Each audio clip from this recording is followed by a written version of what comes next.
Tonight, we investigate race fixing at the heart of one of Britain's most popular sports. I'm known as the biggest football in the world. The biggest what? Massively. We uncover the secrets of doping dogs to rig races and win big. What does that do? It cuts the adrenaline out of the body. Oh, right. So when they get out of the last beam, they've got no extra. Shouldn't tell you what extra. And we discover the potentially devastating consequences for the dogs. The implications are that the dogs are being damaged for people to make money. We investigate what happens to racing greyhounds when their careers are over. Do you think they're being killed? I'm sure they're being killed. And we ask whether a sport with problems like these has a future. If we carry on the way we are, there is none. None at all. Absolutely nothing.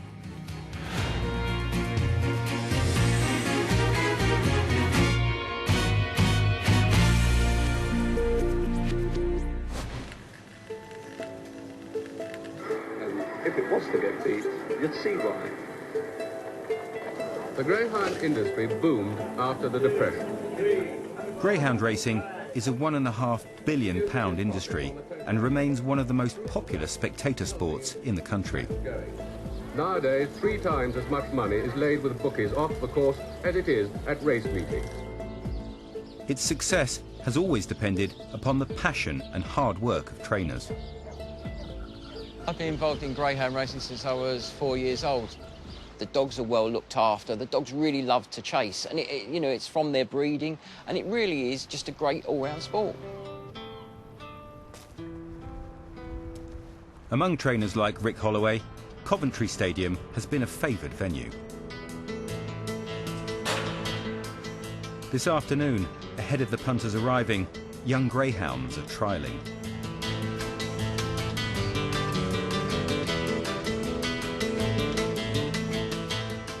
Come this evening, most of these seats will remain empty, giving the impression of a sport in decline. In recent years, a number of tracks have even closed, but with around 5,000 race fixtures a year, the industry still makes a healthy profit. So where does the money end up? The bookmakers earn £237 million profit out of the sport, and that the greyhound trainers lose on average £3 million a year. I think that highlights and says everything about the sport. I want to investigate what impact that imbalance is having.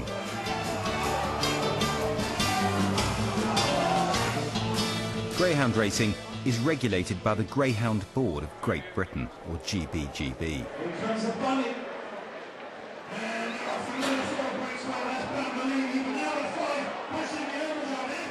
I've discovered it's an organisation that it's not easy to get answers from. I'm here at Coventry Greyhound Stadium, which is an independent greyhound track. I've actually been stopped from filming at tracks that are licensed to the Greyhound Regulator for one reason or another. And it's a sign of the kind of thing that's been happening to us ever since we started our investigation.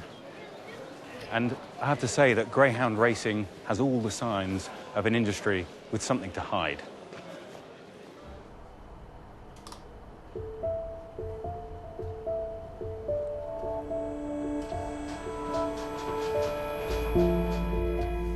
Greyhound racing has been a popular sport in this country since before the Second World War. From its earliest days, it's been on the lookout for cheating, even if the technology was a touch rudimentary. And it costs about £3.10 a week to keep a dog in kennel. For that, it's not only fed, but carefully guarded from being nobbled. Before each meeting, there is a ritual of urine testing for doping. The authorities have fought a long battle to keep the sport clean. These days, it's the job of the GBGB to police it. But I've received information which suggests that some trainers are finding it easy to flout the rules.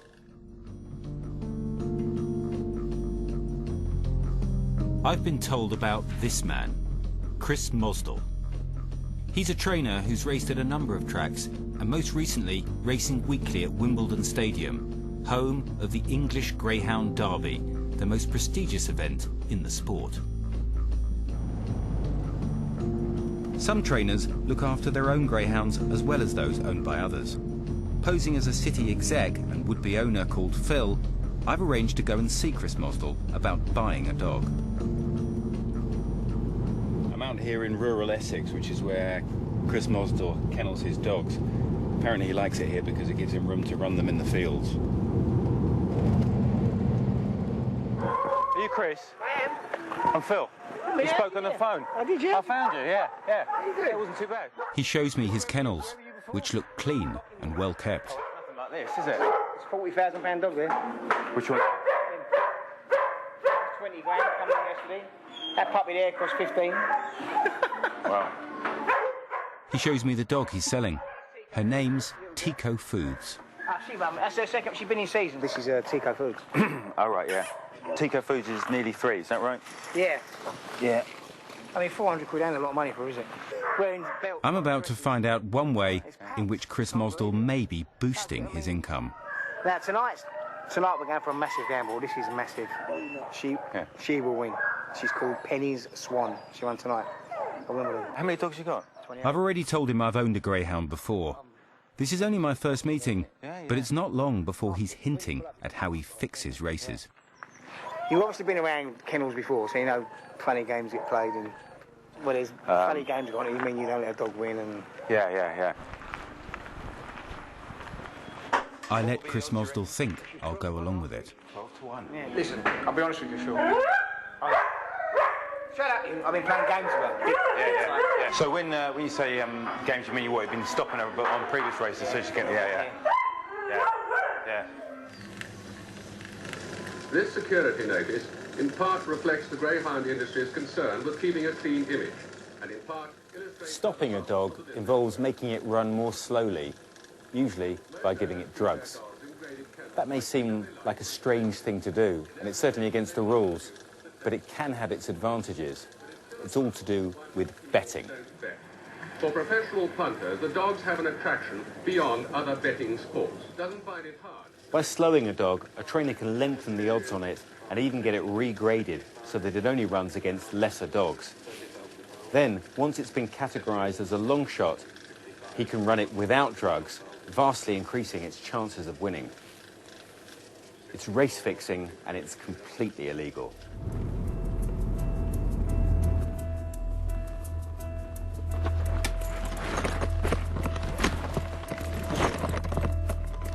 Four days later, I returned to Chris Mosdall's kennels.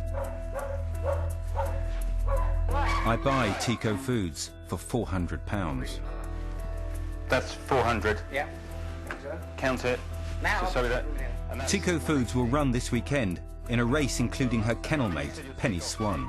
Yeah, I would have running prize money. I'll give you that. We can... That's proof. Chris Mosdall's told me he's been stopping both dogs in previous races. So how does he do it? What do you use, by the way? I shouldn't show you really, but... Please. No, I mean, no, of course I won't. I'm just kidding. This is, right, you give an injection of that's a real strong vitamin. That helps them in the races, pulls them on a bit more. Yeah. And I hide these in there. These are Valoids. All right. There are 3 of them. What does that do? It cuts the adrenaline out of the body. Oh, right. So when they go around the last beam, they've got no extra. I shouldn't tell you what this is. No, but, you know, I just need to know so that I'm like that, you know. If you give her that, what do you reckon she'll come? 4th or 5th. Perfect. Yeah.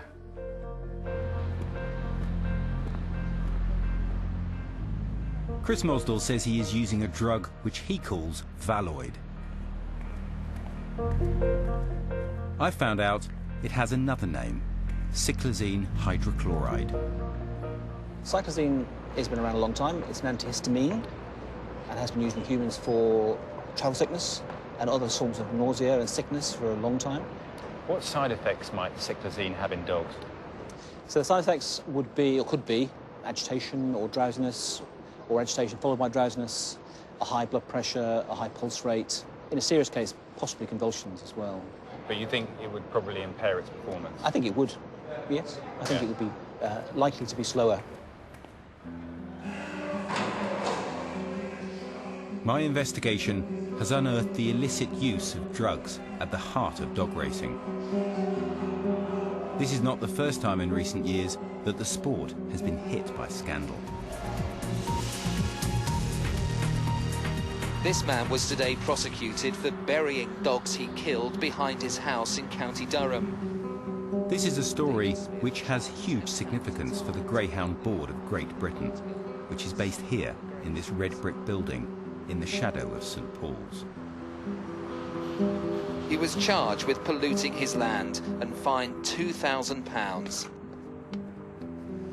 David Smith had been killing greyhounds which had reached the end of their racing lives and had been burying them in his back garden. I remember the story because I broke it. I estimated that he'd killed 10,000 dogs. David Smith always maintained... The scandal led to a parliamentary inquiry. It shocked the public and it frightened the industry. And the industry itself, I'm sure, knew what was going on. Not specifically that one, but they knew. They turned a blind eye.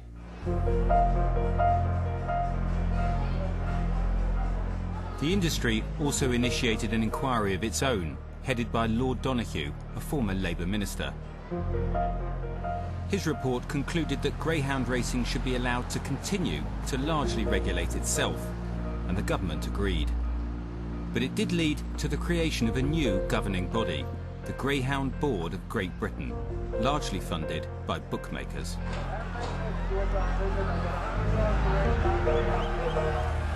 From its City of London headquarters, the GBGB investigates potential cheating, sets the rules, and licenses the tracks. It's also responsible for overseeing the welfare of the dogs while they are racing.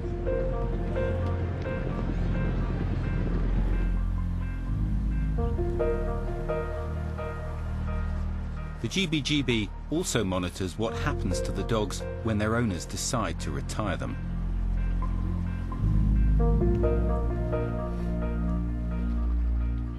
Deborah Rothery knows more about this than most. Her Greyhound Rescue Centre in Yorkshire is one of the largest in the UK, rehoming around 250 dogs a year. Why is a place like this needed? Because there aren't places for these dogs to go, even though the industry will tell you that all the dogs are rehomed. In reality, there isn't a lot of places for all these dogs to go. Greyhounds have racing lives of usually just 2 or 3 years. Thousands need to be rehomed every year after retiring. The dogs which end up in places like this are some of the lucky ones.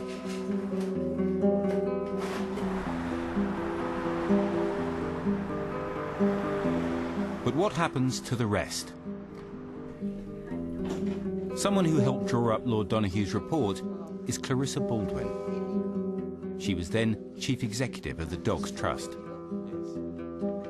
There are about 8,000 greyhounds, we believe, go into racing each year. Sort of presupposes that 8,000 come out at the end. We know that the Retired Greyhound Trust rehome 4,000, and I think the other charities probably 1,500. So there's a gap there. If Clarissa Baldwin is correct, around 2,500 retired greyhounds may be being killed every year. The Greyhound Board of Great Britain collects data on what happens to the dogs after they retire, but they're keeping it to themselves. I've put some pretty straightforward questions to the GBGB, such as how many dogs have you got registered, and how many dogs get put down after they retire, and how many get injured at the track. And they point blank refuse to answer any of them. I'm not the only one who can't get answers. We've been given the absolute runaround. We've been to the chairman, back to the chief executive, back to the chairman, and still they will not be transparent about the numbers of dogs that are killed at the end of their racing life. There's a lot of dogs not accounted for. Nobody has got enough room to fit all these dogs in. There's a hell of a lot of dogs that are just disappearing. Do you think they're being killed? I'm sure they're being killed. The GBGB told Panorama that it does not accept that it has any requirement or duty to release data on injury or euthanasia.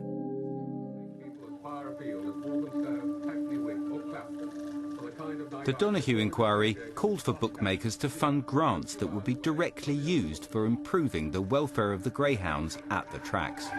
Some stadiums, like Walthamstow, have invested thousands on the introduction of more luxurious facilities for the punchers. But over the last 3 years, while some of the money's been spent on dog welfare, hundreds of thousands of pounds has been spent on improving stadium facilities, like restaurants, toilets and carpeting. There are signs that it's succeeding, but not nearly enough. What's more, some of the tracks that receive money are actually owned by the bookmakers who donated in the first place. Effectively, some of the money provided by the bookmakers is ending up back in their own pockets. But not every stadium gets what it wants. Until earlier this year, independently owned Coventry Stadium was regulated by the GBGB and able to apply for grants from the industry. It asked for money to buy sand to maintain the track surface. We did apply for some sand once, but we were told that they don't provide sand, although in my opinion that's critical to the welfare of the dogs. At the time I knew that the bookmaking-owned tracks were getting very significant grants. The British Greyhound Racing Fund, which administers the grants, declined to comment.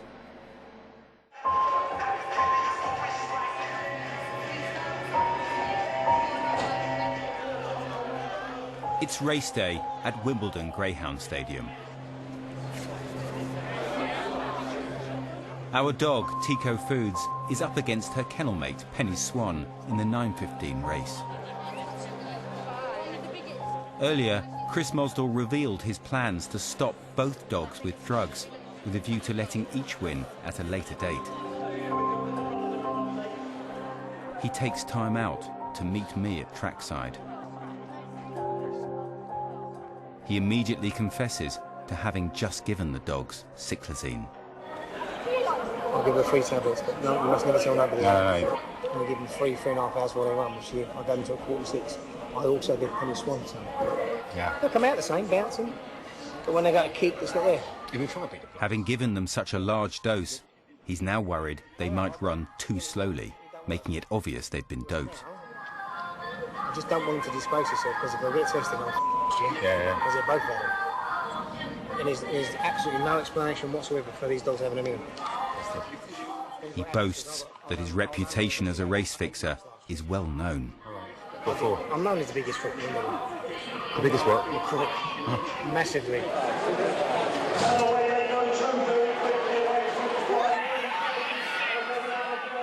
Just as Chris Mosdall predicted, our dog Tico Foods comes 5th, while Penny Swan comes in 4th, both running considerably slower than they would do normally. Most people only win a few quid betting on a greyhound. But Chris Mosdall tells me he's into a much more lucrative type of bet. A combination tricast involves picking the first 3 dogs to cross the finish line in any order. He tells me that in a 6-dog race, he simply drugs or knocks over the other 3 greyhounds. And what I used to do is, I'll get 2 dogs that I got in the race tonight, knock them over with this stuff, and I'll get hold of another kennel hand and we'll give him £1,000 a shake, and I'd knock his dog over. Right, and they did the tricasts in Ireland, all ways. And the last one we done was €33,000. That's what they had on. They won €190,000. While investigating Chris Mosdall, we're contacted by someone who knew him several years ago. Charlie Turner employed Chris Mosdall as a trainer in 2010. A year later, he says he made a nasty discovery when discussing one of his dogs. It went a lot faster than what Chris was expecting for his first look at the track. Chris was happy initially, and he said he went a bit too quick there. He goes, next time I will have to slow him down a bit. And I laughed, and I said, what are you going to do, like overfeed him and stuff? And he turned around and went, no, I'm going to give him some of these, bang. And he got these tablets out in his hand. What was your reaction to that when he said that? I was pretty stunned and shocked, and I didn't say anything to him. I just looked at that and I thought, OK. And my dog was out of his kennel the next day, the very next day. Yeah. Chris Mosdall denies that he showed Mr Turner drugs and says it was not his intention to affect the dog's performance in a negative way. He also told Panorama that drugs were not cited to him as the reason for Mr Turner removing the dog from his care.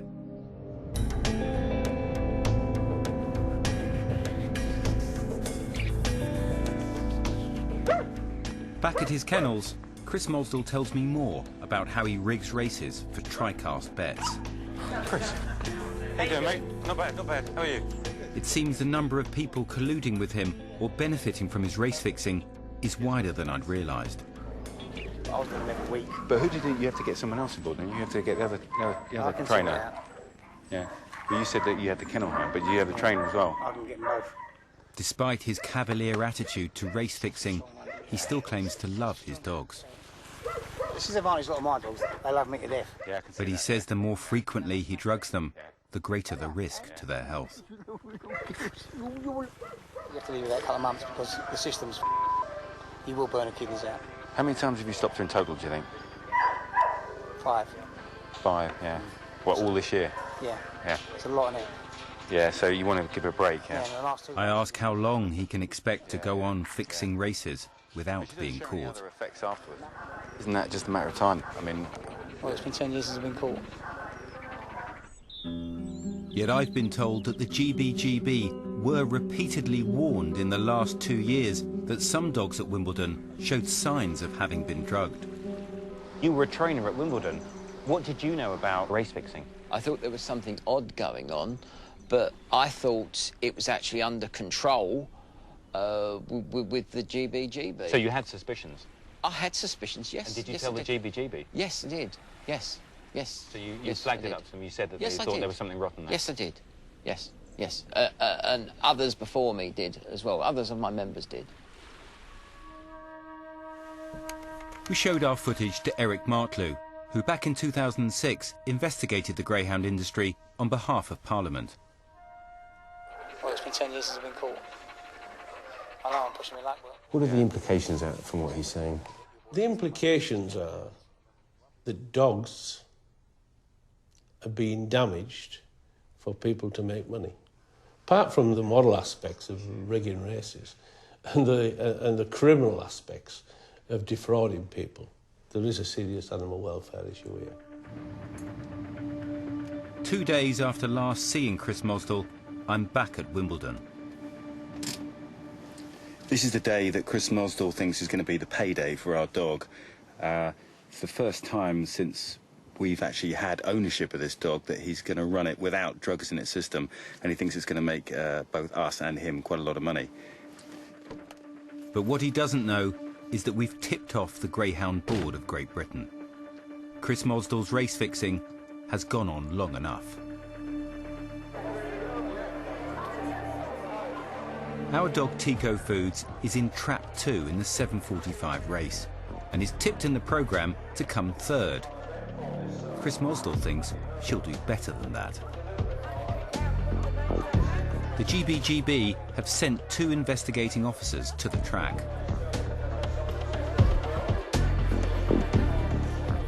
When the 7:45 race starts, Tico Foods trap number 2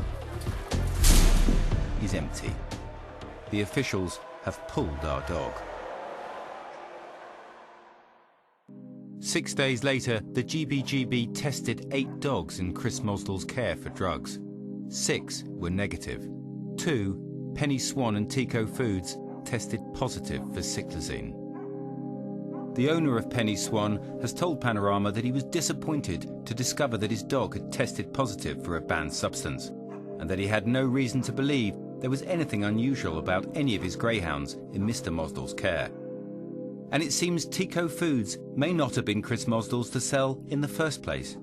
The real owner says he never gave him permission to do so, had had no recent dealings with him, and knew nothing of the drugging. Chris Mosdall is now suspended, awaiting a GBGB disciplinary hearing. The question is, what will his punishment be? I've been unable to find a single case where the trainer of a dog which has tested positive for cyclazine has been given more than a £300 fine and a reprimand by the GBGB. The GBGB does conduct drug tests, and they do find illicit substances in dogs, such as beta blockers to make them go slower, or steroids to build them up, or cocaine to make them go faster. For those that are caught, the GBGB has a sliding scale of punishments. But I've analysed their published data, and for doping offences, only 11 people were banned from holding licences for the 3-year period between 2011 and 2013. Some of the sentencing seems remarkably lenient.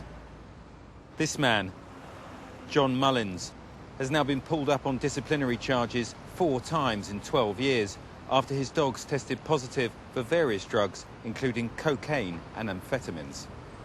Yet he's never had his licence taken away.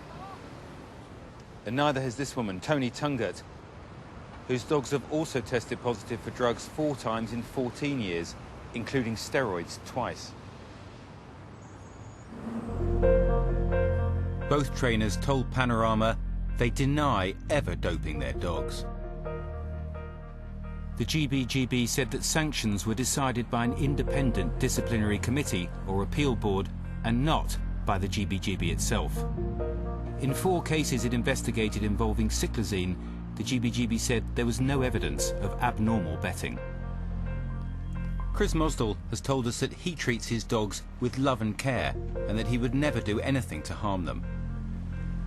He said he regretted the admissions he'd made and that he'd only been trying to convince me that he could give my dog an advantage. The GBGB told Panorama that in the last 2 years, greyhounds connected to Mr Mosdall were tested 55 times.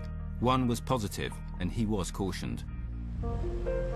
The owner of Tico Foods has decided to retire her. But what about the industry's future?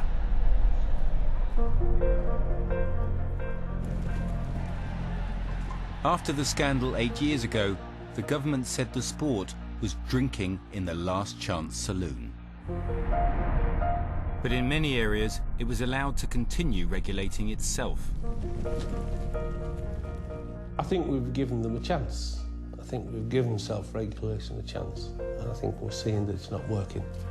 The government is preparing to review existing legislation relating to greyhound welfare, but with precious little of the sport's money reaching the people who care day to day for the dogs, is the status quo sustainable? What's the future for greyhound racing? If we carry on the way we are, there is none. None at all. Absolutely nothing. The Greyhound Board of Great Britain says it has full and comprehensive rules which stand up to comparison with any other regulated sport. Yet questions remain about the integrity of races and the welfare of greyhounds on which the industry and its profits depend.